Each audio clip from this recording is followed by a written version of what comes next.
வணக்கம் மாணவ செல்வங்களே, அனைவரும் எப்படி இருக்கிறீர்கள்? அனைவரும் நலமோடு இருக்கிறீர்கள் என்று நம்புகிறேன். நீங்கள் அனைவரும் மண்ணின் வானிலையால் அழிதல் பாதிக்கும் பல்வேறு காரணிகள், மண் அரிப்பு, காட்டழிப்பு மற்றும் மண் மாசுபாட்டிற்கான காரணங்கள் பற்றி அறிந்து கொண்டீர்கள். இந்த காணொளியில் மேலும் சில தகவல்களை காண்போம், கற்றுக்கொள்வீர்கள்.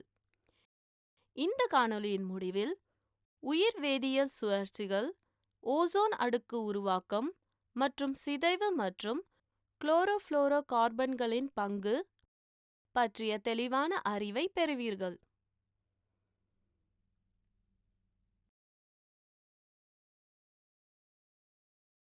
முக்கிய வார்த்தைகள்: வானிலையால் அழிதல்,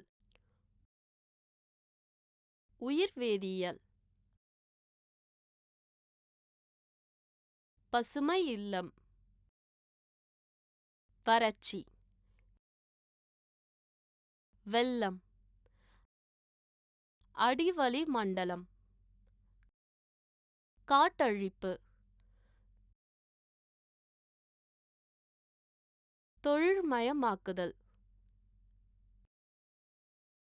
படைமண்டலம்.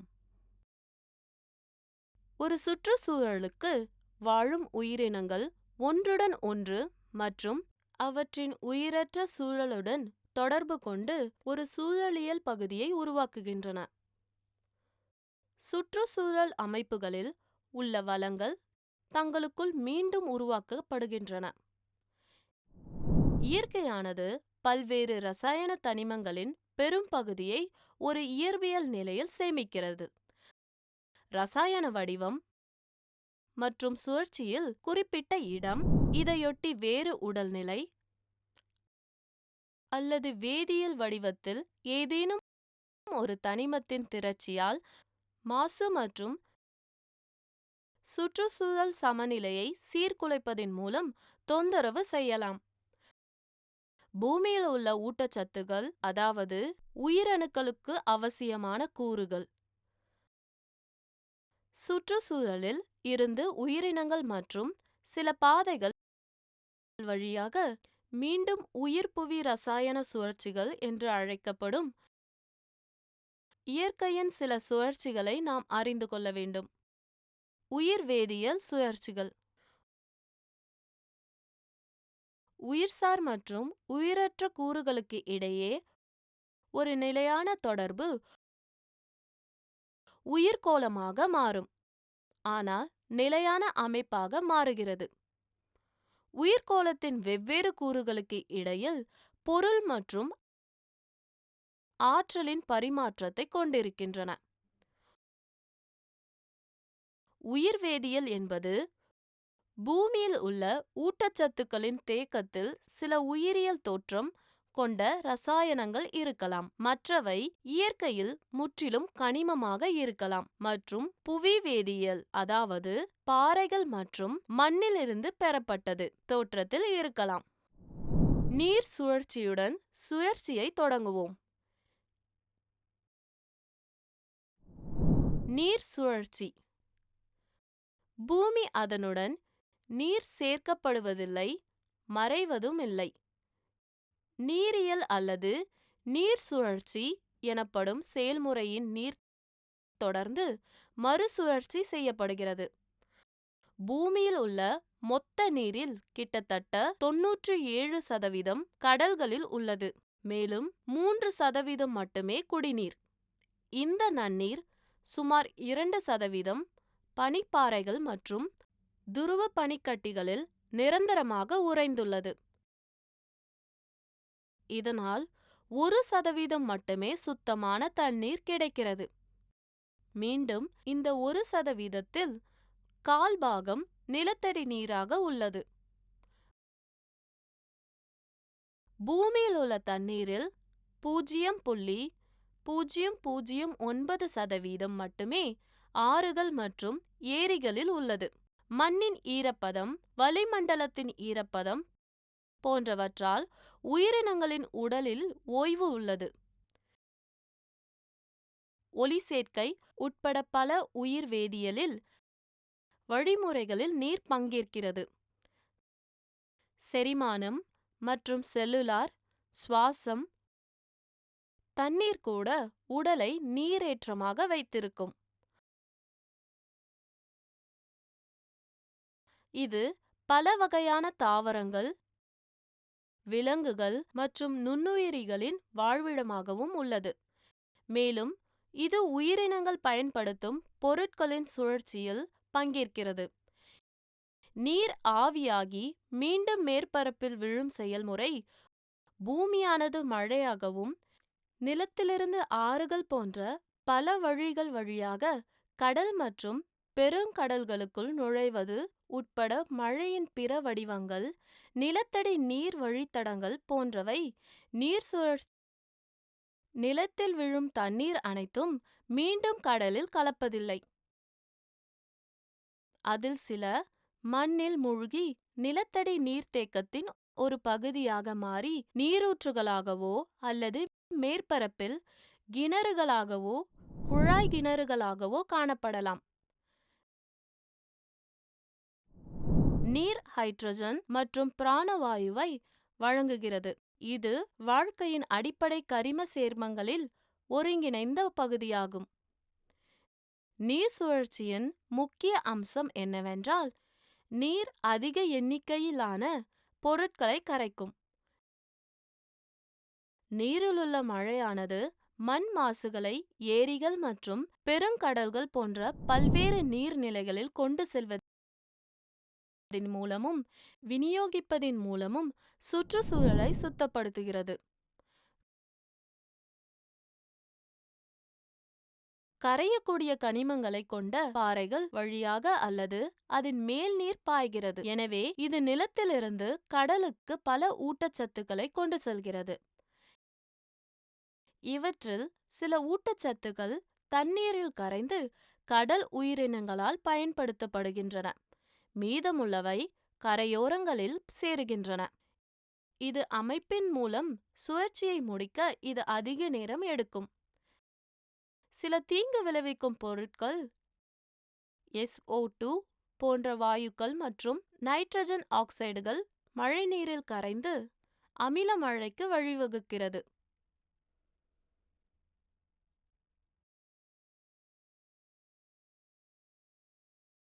பிராணவாயு சுழற்சி.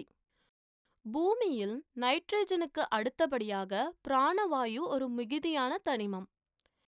இது வளிமண்டலத்தில் அடிப்படை வடிவத்தில் கிட்டத்தட்ட 21% வரை காணப்படுகிறது மற்றும் பூமியின் மேலோட்டத்தில் ஒருங்கிணைந்து வடிவத்திலும் காற்றில் கரிமில வாயுவாகவும் உள்ளது.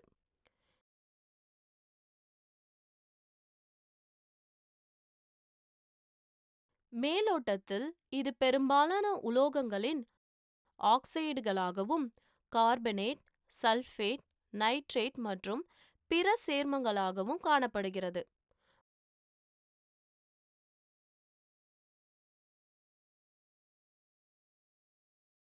மாவு சத்துக்கள், புரதங்கள், நியூக்ளிக் அமிலங்கள் மற்றும் கொழுப்புகள் அதாவது லிப்பிடுகள் போன்ற பெரும்பாலான உயிரியல் மூலக்கூறுகளின் இன்றியமையாத அம்சமாகவும் இது உள்ளது. பிராணவாயு பல வழிகளில் வாழ்க்கைக்கு இன்றியமையாதது. சுவாசம் வளிமண்டல குலத்திற்கு பிராணவாயுவை வெளியிடும் கரிமில வாயுவை பயன்படுத்துகிறது. இயற்கையில் சமநிலையை பேணுதல். கரைந்த பிராணவாயு நீர்வாழ் உயிரினங்களை ஆதரிக்கிறது. வெவ்வேறு நிலைகளின் அடிப்படையில் பிராணவாயு தண்ணீரில் கரைகிறது. கரிம கழிவுகள் சிதைவதற்கு பிராணவாயு தேவைப்படுகிறது. ஏரோபிக் பாக்டீரியா என்று கரிம கழிவு பொருட்களை நிலையான கனிம பொருட்களாக மாறுவது கரிம கழிவுகளின் சிதைவுக்கு உதவுகிறது.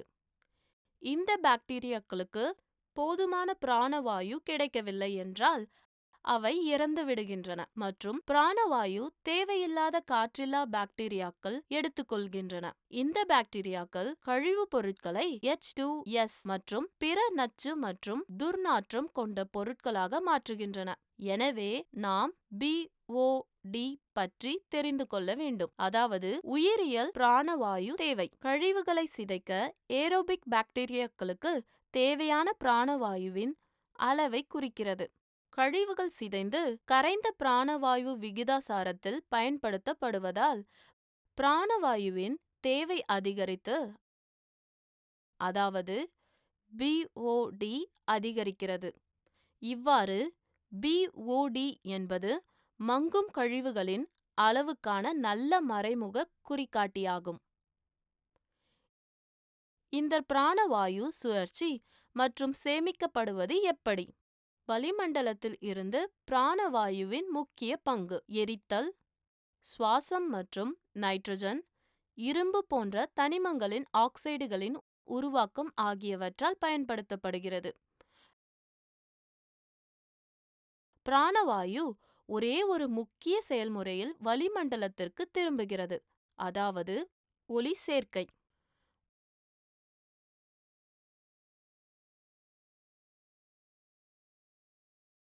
ஓசோன் அடுக்கு பற்றி தெரிந்து கொள்வோம். பூமியின் வளிமண்டலம் பல அடுக்குகளாக பிரிக்கப்பட்டுள்ளது. மிக குறைந்த பகுதி அடி வளிமண்டலம் பூமியிலிருந்து நீண்டுள்ளது. சுமார் 10 கிலோமீட்டர் உயரம் வரை மேற்பரப்பு. கிட்டத்தட்ட அனைத்து மனித நடவடிக்கைகளும் அடி வளிமண்டலத்தில் நிகழ்கின்றன. அடுத்த அடுக்கு படைமண்டலம் 10 கிலோமீட்டர் முதல் சுமார் 50 கிலோமீட்டர் வரை தொடர்கிறது. நாம் சுவாசிக்கும் சாதாரணமான பிராணவாயு 2 பிராணவாயு அணுக்களை கொண்டுள்ளது மற்றும் நிறமற்றது, மணமற்றது. பெரும்பாலான வணிக விமான போக்குவரத்து படைமண்டலத்தின் கீழ் பகுதியில் ஏற்படுகிறது. பெரும்பாலான வளிமண்டல ஓசோன் பூமியின் மேற்பரப்பில் இருந்து சுமார் 15 முதல் 30 கிலோமீட்டர் உயரத்தில் உள்ள அடுக்கு மண்டலத்தின் ஒரு அடுக்கில் குவிந்துள்ளது. இப்போது ஓசோன் உருவாக்கத்தில் கவனம் செலுத்துவோம். ஓசோன் என்பது 3 பிராணவாயு அணுக்களை கொண்ட ஒரு மூலக்கூறு ஆகும். இது நீளமானது மற்றும் கடுமையான வாசனையை கொண்டுள்ளது. இருப்பினும் சிறிய அளவு ஓசோன் கூட வளிமண்டலத்தில் முக்கிய பங்கு வகிக்கின்றது. ஓசோன் படலம் சூரியனில் இருந்து வரும் கதிர்வீச்சின் ஒரு பகுதியை கிரகத்தின் மேற்பரப்பில் அடைவதை தடுக்கிறது. இந்த கதிர்கள் பல்வேறு வகையான தோல் புற்றுநோய்கள் மற்றும் சில பயிர்கள், சில பொருட்கள் மற்றும் சில வகையான கடல்வாழ் உயிரினங்களுக்கு தீங்கு விளைவிப்பது உட்பட பல தீங்கு விளைவிக்கும் விளைவுகளை ஏற்படுத்துகின்றன. ஓசோன் சிதைவு சில தொழில்துறை செயல்முறைகள் மற்றும் நுகர்வோர் பொருட்கள் உமிழ்வை ஏற்படுத்துகின்றன. வளிமண்டலத்திற்கு ஓசோன் குறைக்கும் பொருட்கள் இந்த வாயுக்கள் குளோரின் மற்றும் புளூரின் அணுக்களை அடுக்கு மண்டலத்திற்கு கொண்டு வருகின்றன. வேதியியல் எதிர்வினைகளில் அவை ஓசோனை அழிக்கின்றன. முக்கிய எடுத்துக்காட்டுகள் குளோரோஃப்ளோரோ கார்பன்கள், அதாவது CFC, குளிர்பதன மற்றும் குளிரூட்டிகளில் பயன்படுத்தப்படுகின்றன. இந்த வாயுக்களில் பெரும்பாலானவை குறைந்த வளிமண்டலத்தில் குவிகின்றன, ஏனெனில் அவை செயலற்றது மற்றும் மழை அல்லது பனியில் எளிதில் கரையாது. இயற்கை காற்று இயக்கங்கள் இந்த திரட்டப்பட்ட வாயுக்களை ஸ்ட்ராட்டோஸ்பியருக்கு கொண்டு செல்கின்றன, அங்கு அவை அதிக எதிர்வினை வாயுக்களாக மாற்றப்படுகின்றன. இந்த வாயுக்களில் சில ஓசோனை அழிக்கும் எதிர்வினைகளில் பங்கேற்கின்றன. ஓசோன் ஓட்டை ஒரு துளை அல்ல, ஆனால் ஆர்க்டிக் பகுதியை விட அண்டார்டிகாவில் ஓசோன் குறைவாக இருப்பது கவனிக்கப்பட்டது. நினைவில் வைத்துக் கொள்ளுங்கள், ஒரு சுற்றுச்சூழலுக்குள் வாழும் உயிரினங்கள் ஒன்றுடன் ஒன்று தொடர்பு கொள்வதோடு அவற்றின் உயிரற்ற சூழலுடன் ஒரு சூழலில் பகுதி உருவாக்கின்றன. பூமியில் தண்ணீர் சேர்வதும் இல்லை, மறைவதும் இல்லை. நீரியல் அல்லது நீர் சுழற்சி எனப்படும் செயல்முறையில் நீர் தொடர்ந்து மறுசுழற்சி செய்யப்படுகிறது. இயற்கையாகவே இந்த நிகழ்வு சுற்றுச்சூழலை வெப்பமாக்குவது பசுமையில்லா விளைவு என்று அழைக்கப்படுகிறது.